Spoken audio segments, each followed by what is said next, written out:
Hi, everybody. Thanks for joining me today in the Locher Room. I'm Alan Locher. Actor, producer, and entrepreneur Joe Towne is here to discuss his new podcast, inspired by his own acclaimed workshops for actors, executives, and creatives called The Performer's Mindset that he established in 2018. The Better podcast, which just launched, aims to inspire and encourage its listeners through honest conversations with leading experts across film, television, sports, science, and music on the road to success. Music on the road to success, the tools and techniques it takes to reach the next level, what it means to celebrate one's progress within one's own personal journey, and uplifting those around them in the process. The podcast's inaugural season features long-form conversations with NAACP Image Award nominee and showrunner Anthony Sparks, Grammy Award-winning producer Arnie Cardillo, Emmy-nominated actor, director, and Grammy Award-winning musician Malcolm-Jamal Warner, and Emmy Award-winning producer of Ted Lasso, Liza Katzer. Her episode was released today. New episodes of the Better podcast premiere every Thursday and will be available on Apple, Spotify, Anchor, and more. Please welcome to the Locher Room, Joe Towne. Hey, Joe. Hey, Alan, how are you? I'm well, thanks. Thanks so much for being here. It's a joy. I'm so grateful you invited me. Thanks. Well, I'm excited. I told you I listened to the Better podcast, so I thought I would turn the tables. I might be paraphrasing your intro, but I like that you did this on more than one episode that I listened to. If there was a newspaper written about your life right now, what would the headline say? Making space for. Ooh, interesting. Yeah. Interesting. So, the Performer's Mindset, the Better podcast, sort of all about inspiring others, helping others to be better.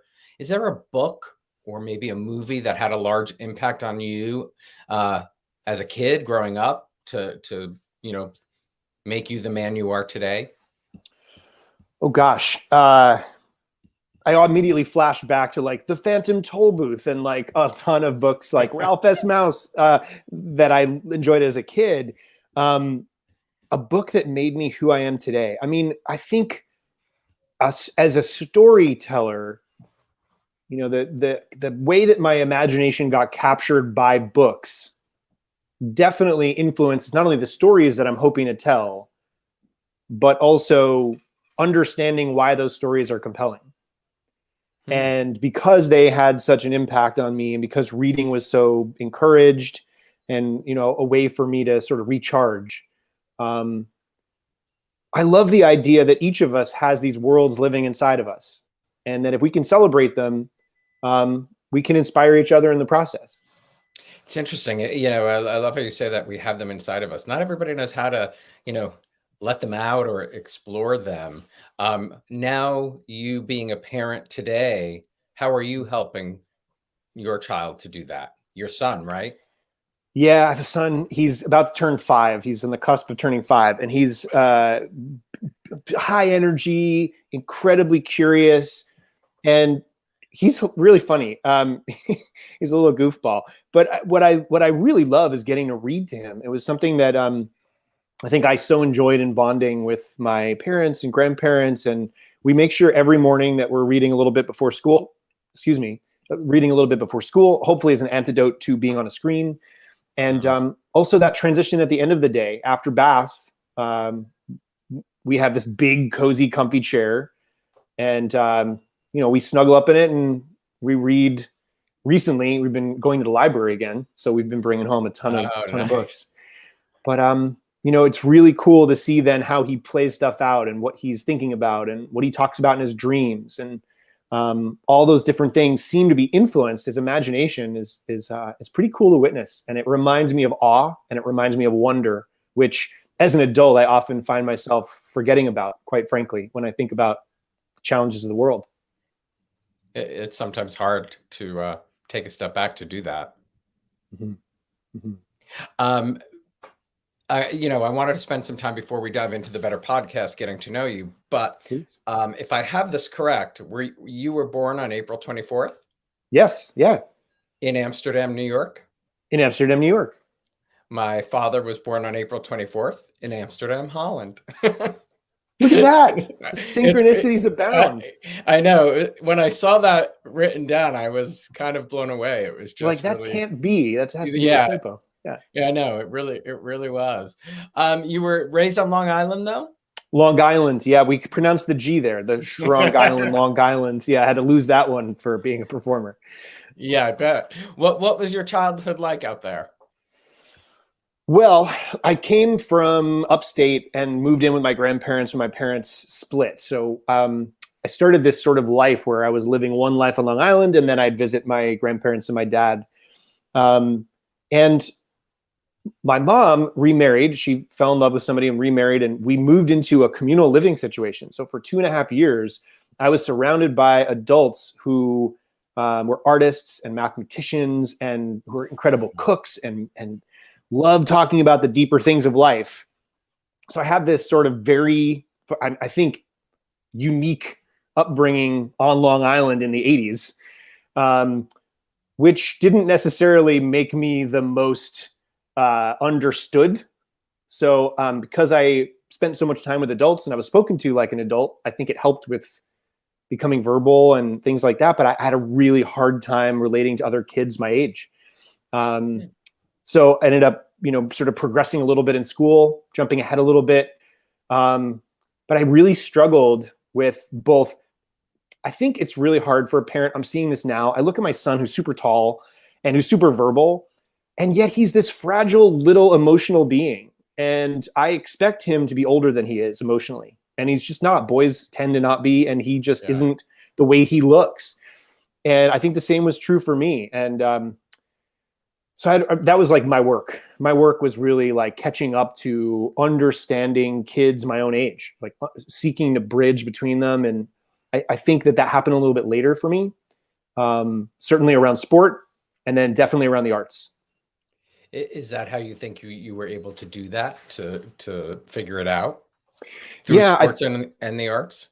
I think in sport, it's like the little chit chat around it, and it doesn't become, and you're all pulling in the same direction. And so there's something really cool about the energy of that and being part of that community of energy and getting out I was like a golden retriever. I had a ton of energy. I was always exhausting everyone around me. So if I could run on a field for an hour or two, I think it made everyone's life better later that day.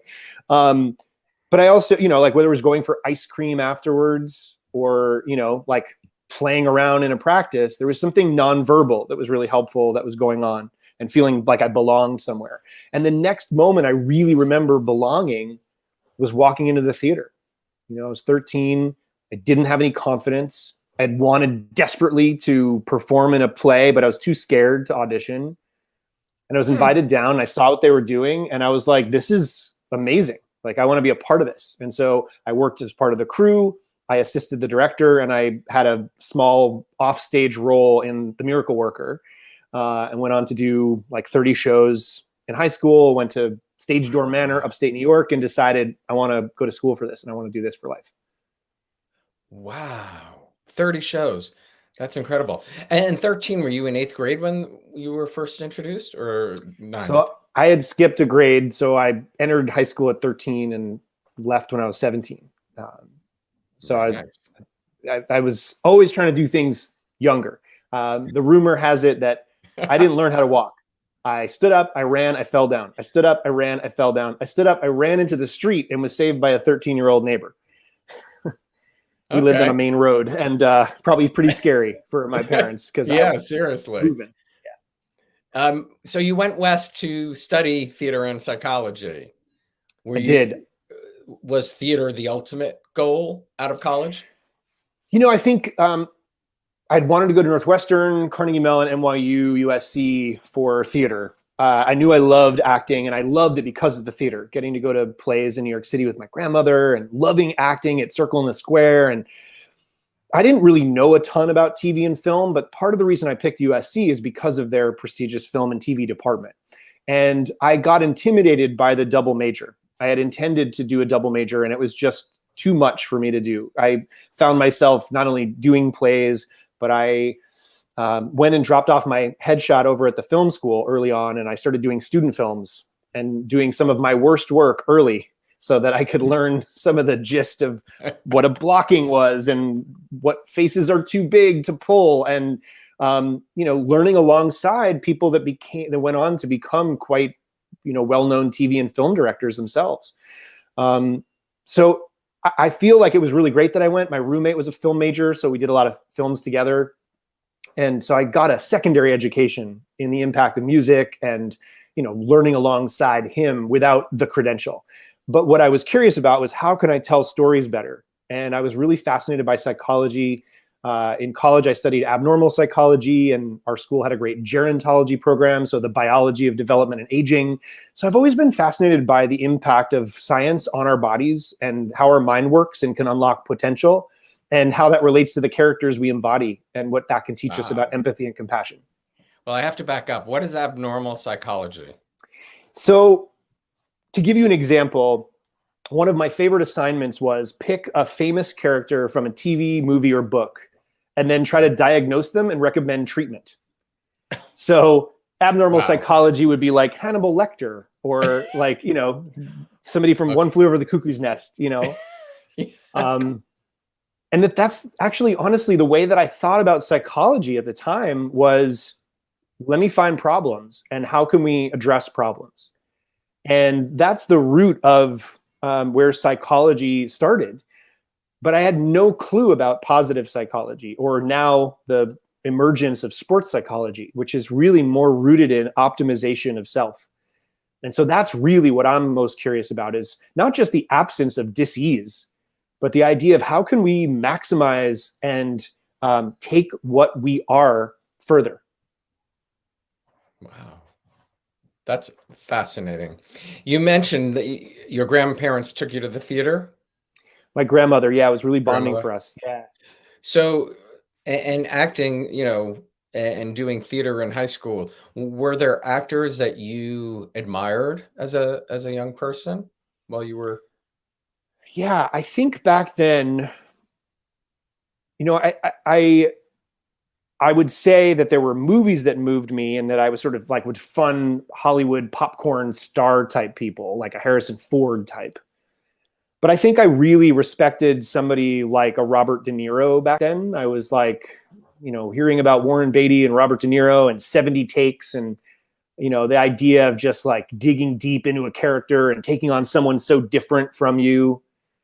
And I think that continues, like the idea of watching someone like Cate Blanchett transform, or Viola Davis. I'm just really, I'm sort of put people into two categories or camps, and a star, somebody who is more of themselves and whose mojo we can't wait to tune in and see their particular essence of in every role, and then the people that seem like they disappear inside of a role.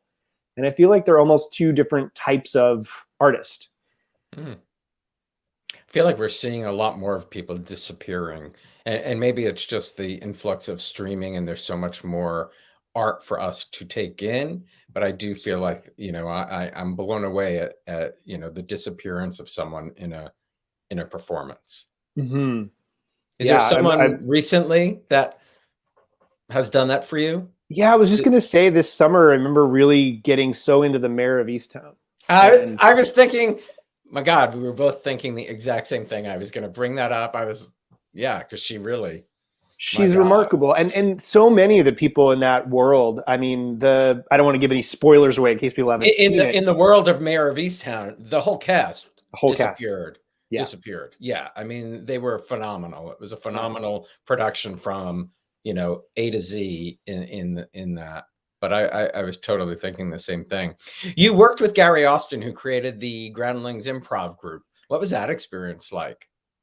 Yeah, Gary came into my life through my stepmother. So my parents got remarried. My father married a stand-up comic who was Gary Austin's assistant when he would come to New York City. And so for my birthday, she got me a class with him. And I remember us sharing a taxi over to the Upper West Side and going into a small room. And some context is, I was obsessed with improvisation at USC. I convinced myself I didn't know how to do it. I would watch every Friday my friends go up and do Comidas Interruptus, which was the on-campus improv group, and some incredible writers like Timothy Dowling and some incredible, now directors like Jason Reitman were part of this group, Senta Moses, Liz Hackett, all of them gone on to have incredible acting, writing, directing careers. And I just was like, I can't do that. It feels like magic to me. And so I went into this class and it was simple and fun. And I found myself playing in a way that I hadn't really felt like I had played in a while. And so I just got hooked. And Gary was a master teacher. And he was much more interested at that time in less doing sketch comedy and two-dimensional, like just going for a laugh, than the idea of more long form improv and, things that turned into like a solo show. That's what he was really working on developing in his own craft. And so some of those longer exercises he invented happened in my stepmother's living room. And then I would, come out and visit in Los Angeles and go to his classes there. And I was invited to Seattle. So I went up to Seattle for the first time and took his classes up there. And he helped me get my first agent in Los Angeles after school. And, he helped me. I became his assistant. That's how I was able to afford taking all the classes as a young artist in LA. And he really helped me rehabilitate my mindset around, one of the core rules of improvisation is that you say yes to things and don't deny what's happening, and you add information, which is generative instead of subtractive. And I needed that in my life. I had lost a parent in 1997, my mom, and I had started to say no to life. Thanks. She's my closest person and best friend in the world. And I think I was really depressed. And I think how it was manifesting is I was just saying no to life. And Gary not only taught me how to do work as a craft, but the principles of improvisation apply to life. And I find that to be so marvelous. The idea we can work on something that's going to help one part of our life, but it really can affect every other part of our life as well. Can't help but do that. Do you still practice today? Improvisation? Mm-hmm. I do. I started a show a couple years ago that was just born out of a silly idea. One of my best friends in the world and I decided to make a fully improvised show about two best guy friends that go to couples therapy for their friendship. And it's called Friends in Therapy. And we did 3 seasons of it. And we ended up, touring around different festivals and traveling internationally and getting on Funny or Die. And it was really just for us. We just had a blast working together. The process. Oh, is it up on Funny or Die? Yeah, the final season, and we did a crossover episode with 2 other successful web series. And the blind date is up on Funny or Die, and we have some really cool guest stars. But it was really just a fun experience, and we had no idea if we had something. And it turns out we had something that was not only enjoyable to do, but fortunately was somewhat enjoyable to watch. And we're not doing any new seasons on that show at the time, but at the moment. So a lot of my improvisation is like short videos for family with my son. Like we love cooking together, whether it's on Marco Polo or just sending it on some kind of a text thread with our family. I try to end on a button. I try to follow where he's going, and it's really fun to play. But those are little ways I find that we can still practice. And great to sort of teach him that without him really knowing it at this time. Exactly. Probably. Yeah, exactly. Yeah. Are you a big Curb Your Enthusiasm fan? Yeah. It's such a cool show, and this season is pretty awesome. Yeah, pretty awesome. It's crazy what they, do, with that. So Gary helped you get your first agent. You headed out west and basically booked The Practice and Providence as your first 2 gigs. Yes. Right? Yeah, like within the first month of being here, before hitting the lull, I was like, oh, I can do this. Oh my God, I'm in the union. That's a hard thing, right? Yeah. And then 18 months of not working, because now all of a sudden I'm going in for these bigger projects and I've got 2 credits against people I'm recognizing, and I had a ton of head noise, and it really impacted my confidence. I think it was right around the time of 9/11. So there was a lot of change in the economy and what shows were being produced. And in the business, right? In business, yeah. Yeah. What was those experiences like doing the practice in Providence? Gosh, both of them felt kind of magical. I mean, I think my first job was with James Frawley as the director on the practice. And he directed the Muppet movie, which is one of the most influential, franchises in my life. Jim Henson's work, The Muppet Show and Fraggle Rock and Sesame Street. And so the fact that he was the director on the Muppet movie felt like an omen, and he was so fun to work with. And I was a bundle of nerves, but my co-star Marla Sokoloff was wonderful, and nobody knew it was my first job. But at the end of the day, I walked up and said, I just wanted to thank you for giving me my first job. And then he announced it to the whole crew and embarrassed me, and everyone clapped. And I basically was like the breast-biting boyfriend of Marla Sokoloff, the secretary on the practice. And then my second job was about this orphaned young artist from Russia who had lost his parents and was starting to forget what his mother looked like. And I felt like all of the suffering I had been doing and sort of like sadness that I had been holding inside my body got channeled into that performance. And it felt magical how it happened. And when I was reading, there was like this meteor shower happening at the time called the Leonid meteor shower. And my character's name was Leonid Korchenko. And so I'm always looking for signs and things like that. And it was my first top of show guest star. So I worked for 8 days on that show, and how the process of auditioning for it went, I felt very confident, and I felt like him, and my head noise was really low around whether I'd be picked. I just had a great time, and the crew couldn't have been more supportive. It was a very emotional role. And so getting to do that and seeing that the writer, Tim Kring, went on to create some incredible television afterwards. It's a job I'll never forget. He did. Yeah. The next time I saw him was auditioning for Heroes. Yeah. Wow. And you also did a favorite show of mine, Fringe. I loved Fringe. Yeah, so good, right? Yeah, science. Yeah, it disappeared into a pile of dust. My husband would call that show, he didn't watch it with me, he'd call it boring. He thought it was because he would just hear it in the background, but I loved it. You were an original member and eventually a director of the cult hit The Star Wars Trilogy in 30 Minutes, which, first of all, where'd that come from? I love it. And what was that experience like? Because I mean, I assume you loved Star Wars as much as I did. Yeah. Who didn't? Yeah. I mean. So, I mean, right. It was probably one of the seminal films for our generation. It was the first movie I ever saw in a movie theater.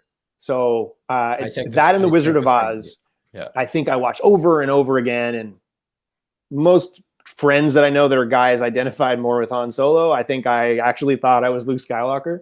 And I just loved the movies growing up. And in college, a friend of mine had a brilliant idea. His name is Patrick Gorman, and he loved the Reduced Shakespeare Company, and he thought it would be really fun for us to act out the Star Wars trilogy on stage in half an hour. And so we were in a class called Experimentals, where you could do whatever you wanted. It could be bring a play in that you've always wanted to do. You could reimagine it, or you could do something original. And so he got a group of 10 actors together, and we did all of the sound effects. We did all of the roles. We worked through getting the script tightened because it was 45 minutes when we started out, and we got it down to 30. We had to move pretty quick. There were a lot of quick changes. It was a very physically grueling show. You'd often play 5 different roles, most of us. And, we had, baseball bats, like wiffle ball bats as lightsabers, and chairs over our head as X-Wings. And it really captured the imagination of what it felt like to be a kid playing Star Wars. And because we all did. We did, right? In whatever way and wherever that was, playground, our room, our imagination. We all had a lightsaber, a broom, a bat, whatever it was in our house. Yeah. So this show opened, and some people heard about it. And by the second night, there were lines around the corner for this show. And so John Blankenship, who had the class, said, hey, let's bring this show to the Edinburgh Fringe Festival. So in 1996, we brought it over, and he had been going since 1966. And for 30 years, he had lost money doing plays in Edinburgh with USC students, graduates and undergraduates and underclassmen. And it was the first year that we made money because it sold out. We were featured on BBC Radio. And then all of a sudden he was like, let's add another show at midnight. Let's add a show at 12:30. So we were doing sometimes 3-4 shows of that a day on top of 14 shows in repertory. And it continued not only for that season, but I came back the next year to direct it. We brought it to Paris.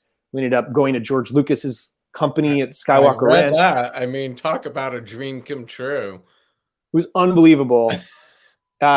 He brought his son Jet to watch it. His smile was from ear to ear. And it turns out our mentor from college, John Blankenship, had been George Lucas's directing teacher back when the USC School of Theater and the film school were together.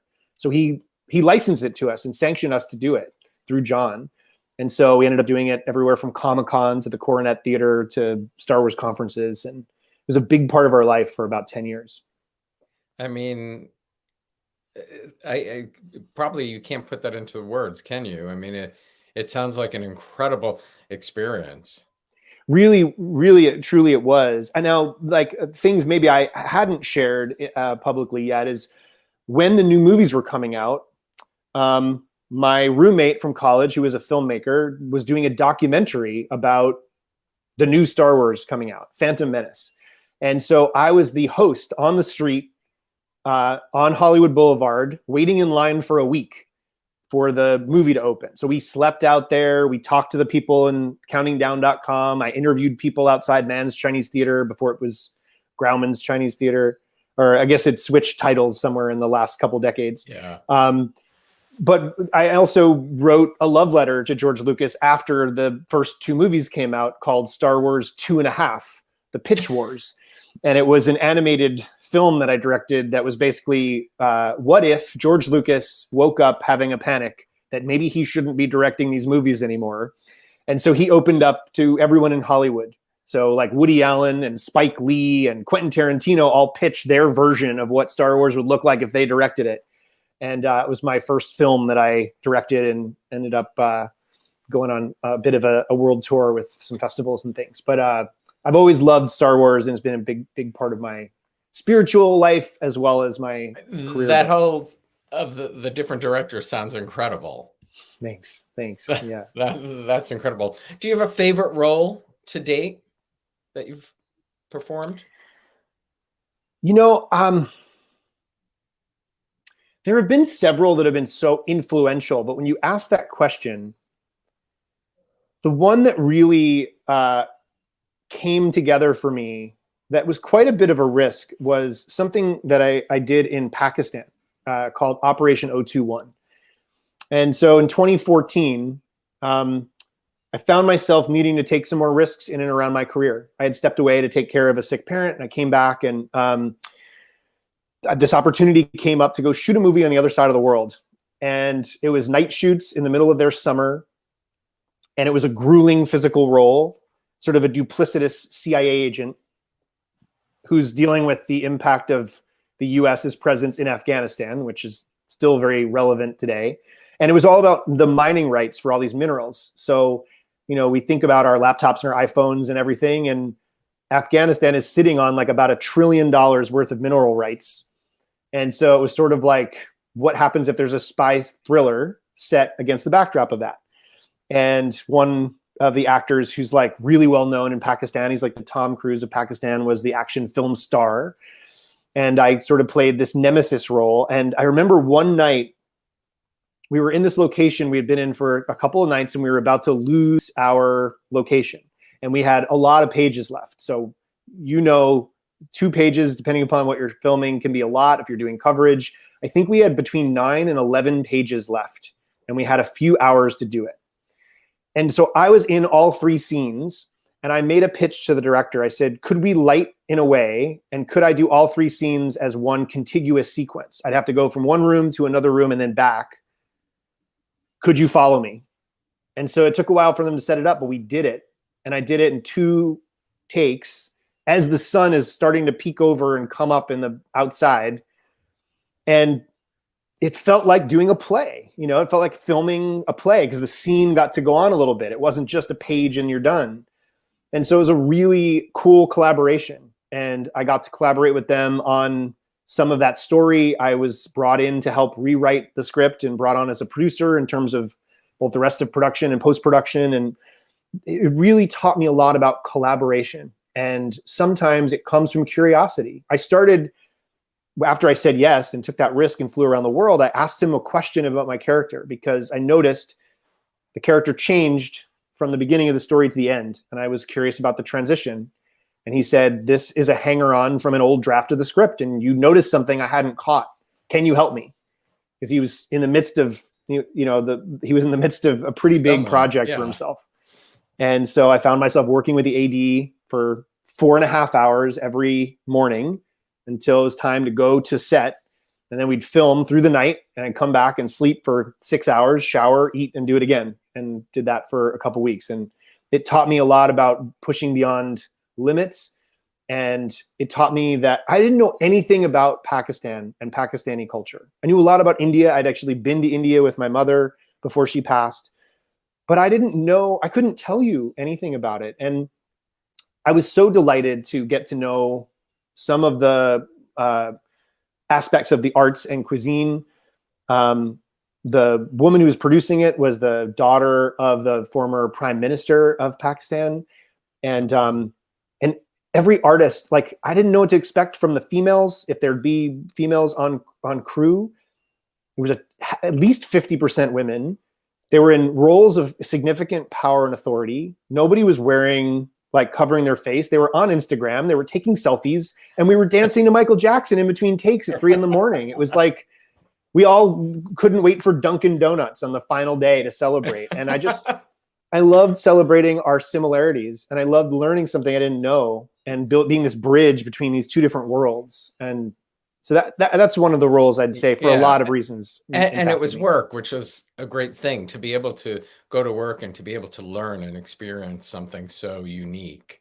Absolutely. Not everybody can do that, Yeah. Yeah. Wow. And that one's on Netflix now. If people are like, what's he talking about? Like Operation 021. Operation 021. It's like 021 refers to the hours on the clock.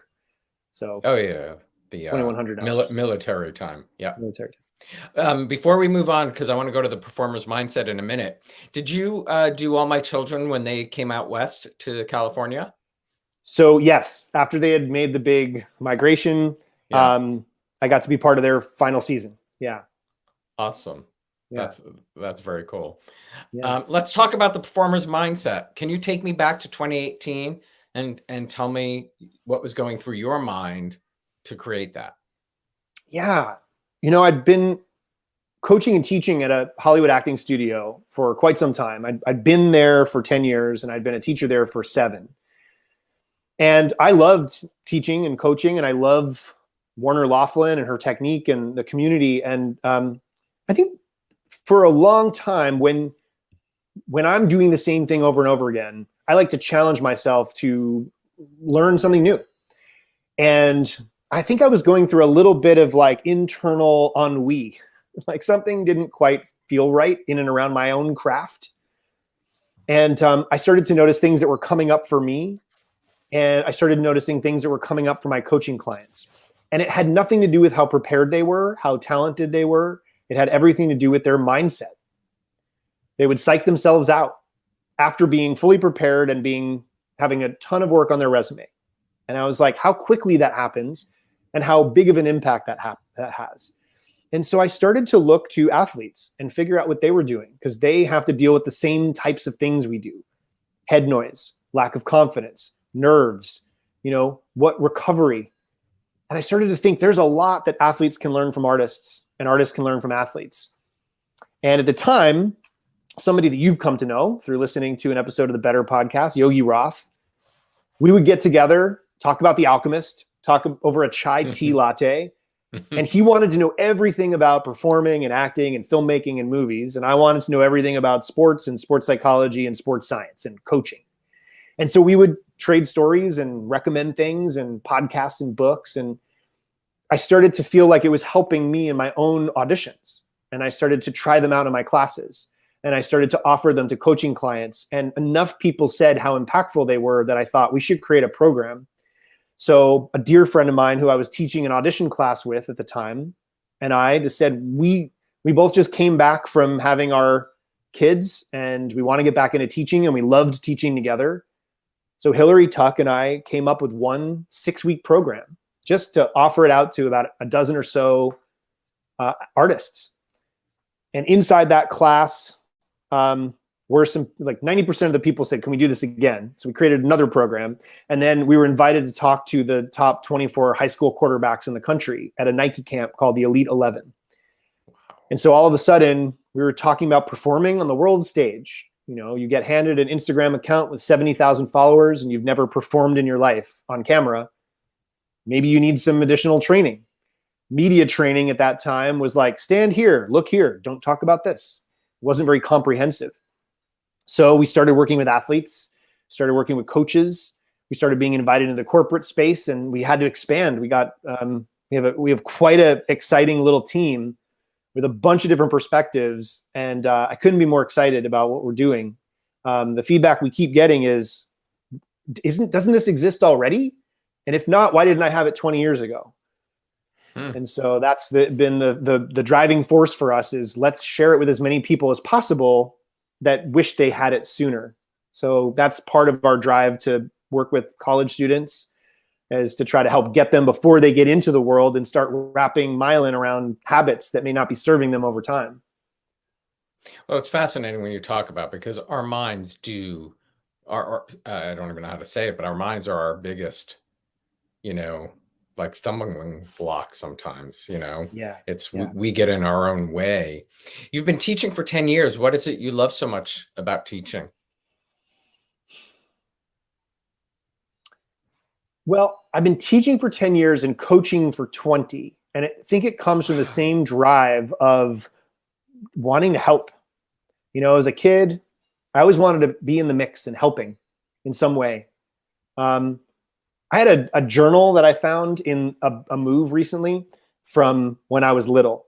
And I noticed two fascinating things in there. One of them was after my uncle died, I started to write my will. I didn't realize that you had to have things in order to leave them to people, but I wanted to leave my stepfather a sailboat. I wanted my mom to have an art studio. That you didn't have. I didn't have them, but I thought, well, a will is when you leave things to people, so they should have these things. But it's connected to the other thing, which is my first invention. I think I wanted to be an inventor of some kind. And I remember writing a blog post, if you will, in my journal about the wishing medicine.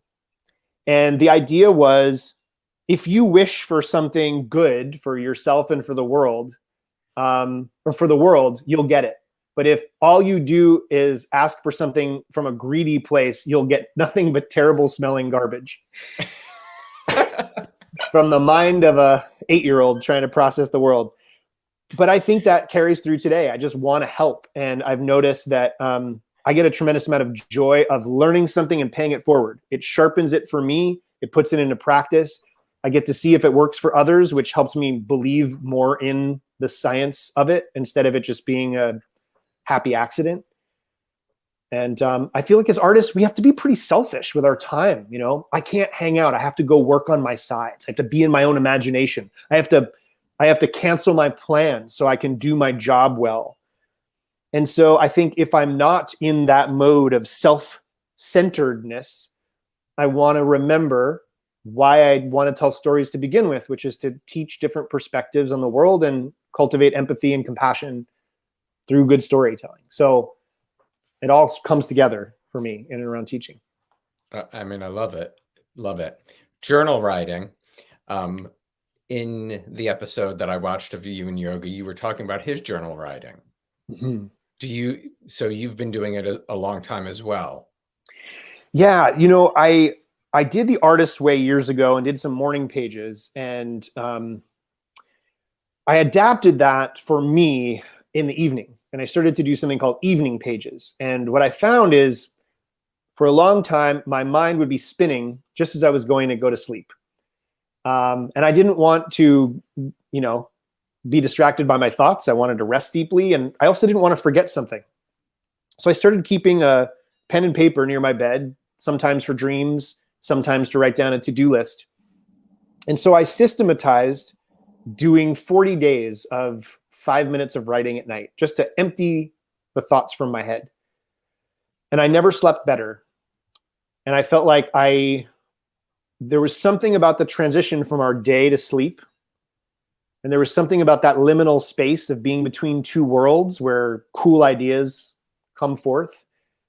And so it just became this practice that really served me. And so I've found that journal entries after a performance really help me make sense of what happened. Because I'll come in, and if I'm at my best, I'm not really thinking a lot of thoughts. I'm just flowing with the moment, and I'm reading and reacting. And often I don't remember what happened. I'll come out and go, I don't know what I did. So where's my trail of breadcrumbs for the callback? Or how do I make sense of what happened and learn something from it? So I feel there's tremendous value in pausing after we work and feeling back through it and scanning back through it and seeing what we notice. And sometimes it's about free writing and getting all those thoughts out. And sometimes it's about focusing on something particular. Like our brains tend to go towards the negative. We tend to be more critical. It's just there's a freeway to critical thinking and sometimes a dirt road to finding the good. So I think practicing, interrupting that pattern of scanning and overriding our biology to keep us safe in looking for what's negative by practicing scanning for the good first is an incredible practice. And so what helps me with that? Having a journal. I'm fascinated. And meditation is a big part of your life as well, correct? Absolutely. Yeah. How do you think it's helped you through the years? Well, I mean, to sort of provide some context, I've shared earlier, I grew up in a commune. So I was around a lot of spiritual seekers, non-religious, but like spiritual seekers, people looking at the deeper mysteries of life.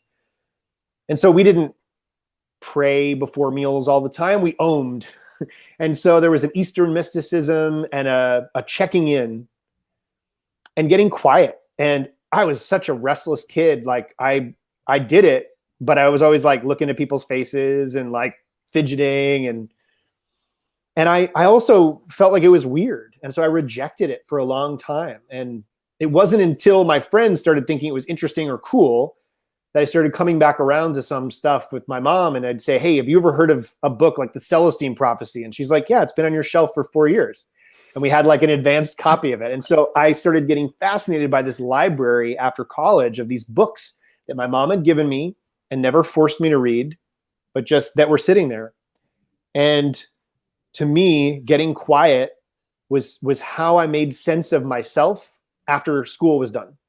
I needed to stop working so consistently and so hard. And I happened to move to New York City in the midst of a blizzard in the middle of winter, because I ended up having the opportunity to graduate a semester early. And so to save some money and to get started on starting a theater company, I moved to New York in winter after graduating.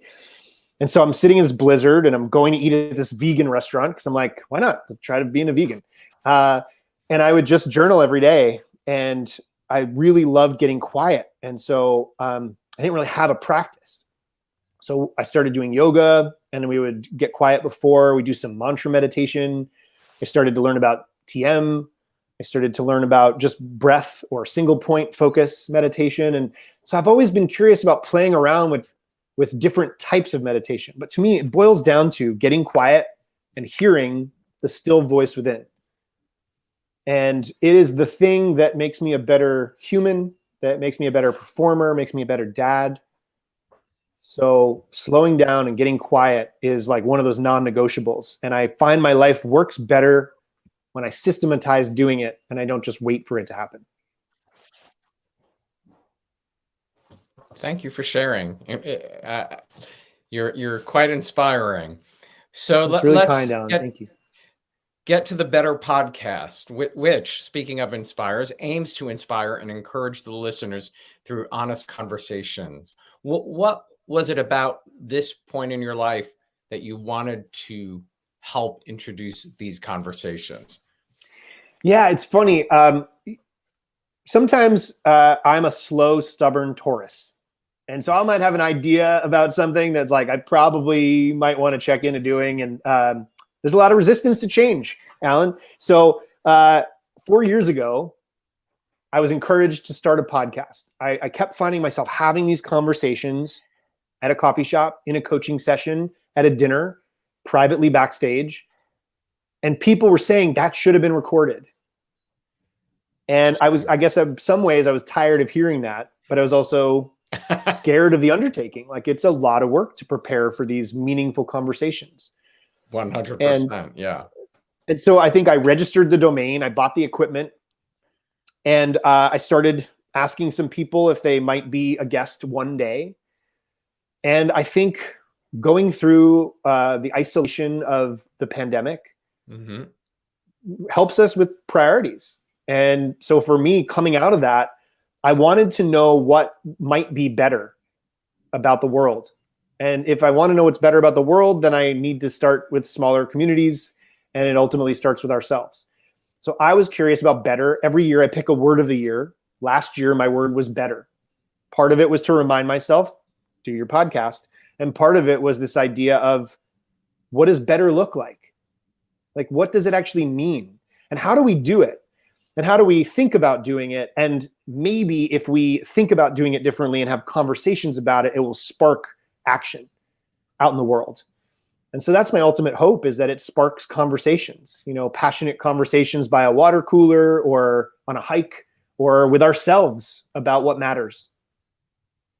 It's so true. That's, I was telling you backstage, I created this little series called Conversations with Alan. And truly, I believe conversations, whatever they are, can change the world, really. In, here you are talking about film, television, sports, science, music. What I'm doing with Conversations with Alan matters to me because it's about the rise of hate and anti-Semitism coming from two parents who were Holocaust survivors. But if anybody's listening to us, they might be learning from this conversation. So I really do think it's, something I've started to realize how important, I guess even just, with everything that's happened politically and around the world, we need to listen more. We need to educate more. We need to have conversations more. So, yeah. And I'm thinking back on some of the stories we talked about, like Star Wars, and it was kind of original, really captivating, engaging story that implied these sort of deeper messages about life and spirituality in the background. And so it was edutainment. And I think that's what Jim Henson did so well. I mean, certainly, with Sesame Street, it was learning, but maybe you'd laugh at the silliness at the same time. And so what I'm hoping is these conversations celebrate somebody's story. Maybe there's some entertainment to it. Maybe there's a playfulness and some joy and levity to parts of it. But we also try to struggle and address some really important issues that maybe are uncomfortable to talk about. So I find myself having conversations about race. I have like conversations about Me Too and Time's Up. And so I'm doing research on them, and I'm learning about them. I'm thinking about them. And I'm hoping the listener is catalyzed to do the same. The things that we put off, the things that we're like, it's just too uncomfortable or too overwhelming. And I guess my hope is that if it's entertaining, and also there's a nugget of that in there, maybe the balance of the two is more palatable, and it helps with engagement. I love that. And I love what you do. I mean, I listened to about 3 of them, but I don't know if you do it throughout. But you sort of, it's almost like you are giving the listener a dictionary moment, like I look up at dictionary.com, something, but you're educating us about something that was brought up in the podcast. Was that intentional for you to do, to introduce some, if Yogi mentioned something that people might not be familiar with, and some of it had to do with sports in his particular one, but you were sharing sort of the definition or the meaning of. But is that something you thought about in how you would do these conversations to make sure people who were listening, because it is, people might be in a car, they might be on a train, they might be at work, whoever, we don't know where they're listening. Yeah, it was very much intentional, and it was part of what was making my stubborn Taurian self wait until I could do it right. I had been offered the opportunity to do a different style of podcast on a platform a year or so ago. And I just really wanted to bring this structure into existence. I love the idea of having a free form conversation where we could flow with it. And I could raise my hand and say, I don't know what that means. And later I could go and research it. Or somebody might say something and I'm like, I want to know more about that. Or that's hilarious. Let's celebrate that moment of levity. And so I love the idea of being a fly on the wall for a portion of the conversation and listening in, but then also directly talking to the listener. And the talking directly to the listener comes out of these moments where it piqued something in me, like relearning the definition of a word that I had been inadvertently using. Right. Right. Because that you did in the yogi one as well, gypsy. The word gypsy, right? It's like Van Morrison sings about it. Mm-hmm. And we use it in marketing materials for Urban Outfitters or whatever. It's so common vernacular. I had no idea that for the Romani people, that was a racial slur. And so once I'm aware about being better, I think doing better stems from there. And so I think that's the central theme of the reason it's titled Better, like better is a spiral. When we know better, we do better. So I want to learn too. The core principles in our programs is about growth mindset. And so I never want to try to recreate what already worked. I want to push myself outside of my comfort zone and try stuff and fail and learn and grow. And I'd love for us to do that together. I'd love for us to make more mistakes and take more risks and have growth as the alternative to walking around proving ourselves all the time. Yeah, I loved that part of it. I loved you talking to us and telling us. Some of the guests you've interviewed so far, is there one lesson or one meaning of something that stands out in your mind? I mean, I've learned a ton from every single guest. So it's part of the practice is what have I learned and what am I aspired to do? But I would say, recently talking to Dr. Anthony Sparks about why he tells the stories that he does, what it means to him as a Black artist, as a husband, as a father, and the idea of framing up for society the images we see has really stuck with me. And I see that as a thread in his work. I know it's part of why he went back to school to get his doctorate. I see it in his work on Queen Sugar. I know it's part of what he's trying to cultivate next. And somebody who understands their purpose is so inspiring to me. And that one in particular is something that I hadn't considered in that way. So he really suggested something that had a deep impact on me. Do you have a dream guest? Gosh, I mean, living or dead? Sure, give me one of each. Yeah, I mean, so I would say Jim Henson would be a dream guest, getting to tap into his playfulness and connect with him. Mm-hmm. And I would say Pete Carroll. Pete Carroll is the coach of the Seattle Seahawks. He was a coach before for the USC Trojans, and his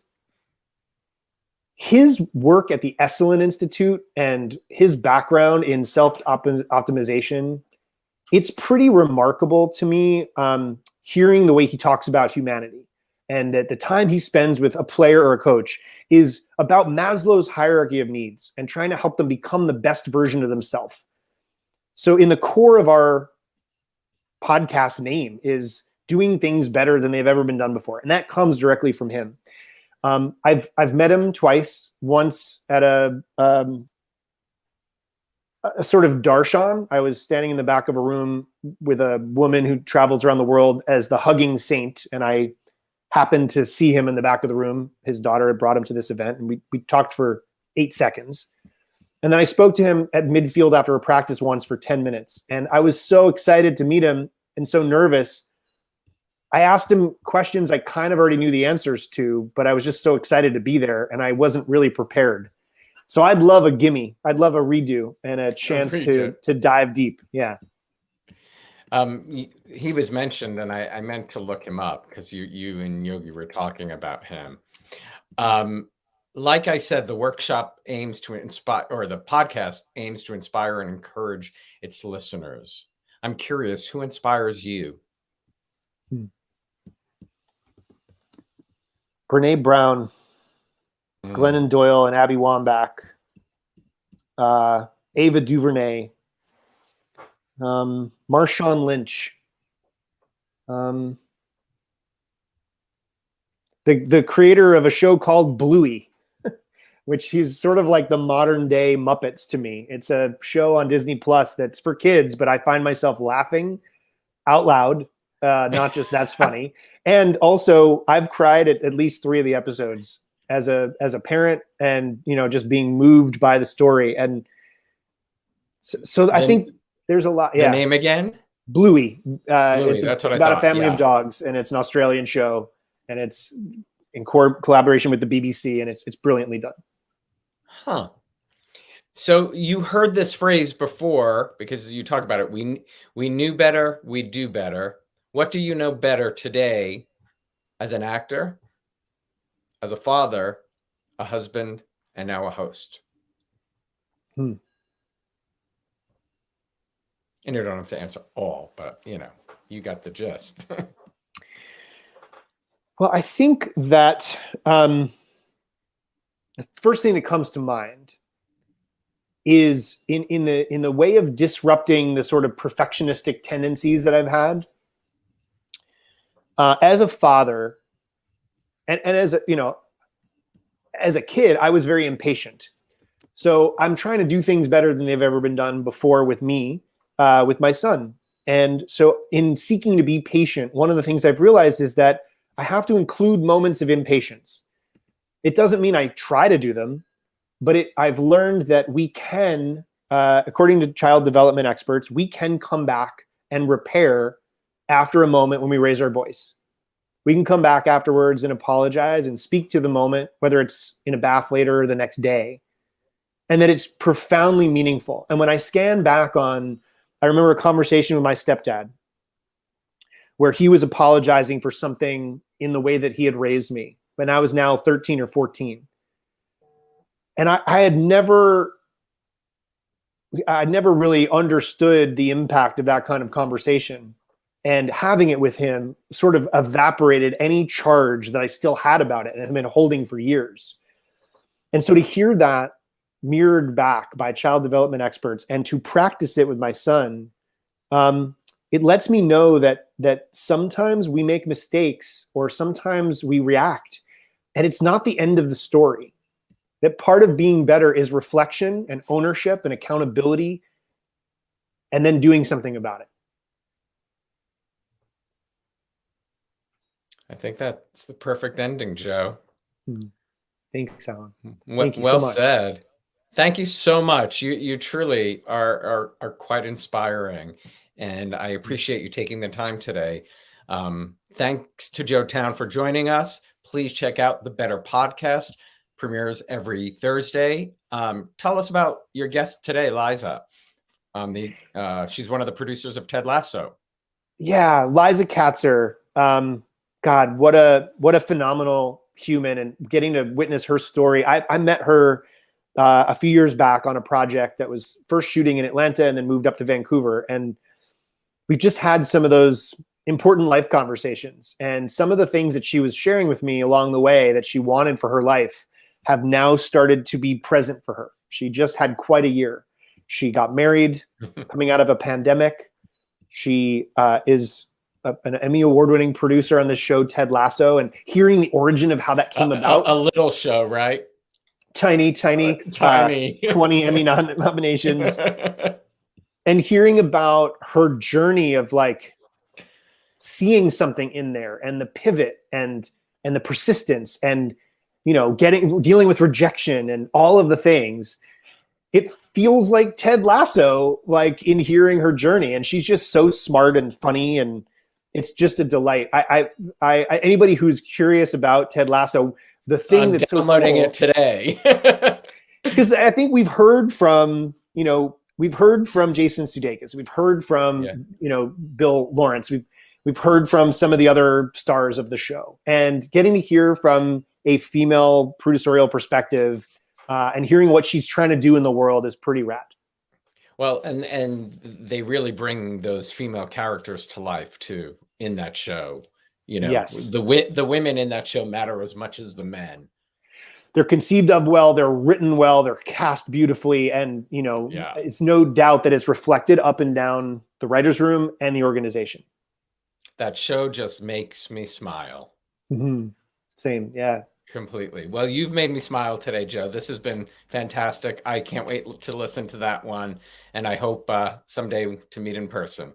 Same here, Alan. I have to say, this is such a delightful conversation, and I so appreciate what you're trying to do, not only with this show, but with the other show you talked about, and hearing what matters to you and hearing what we got to explore together in this conversation inspired me too. So thank you.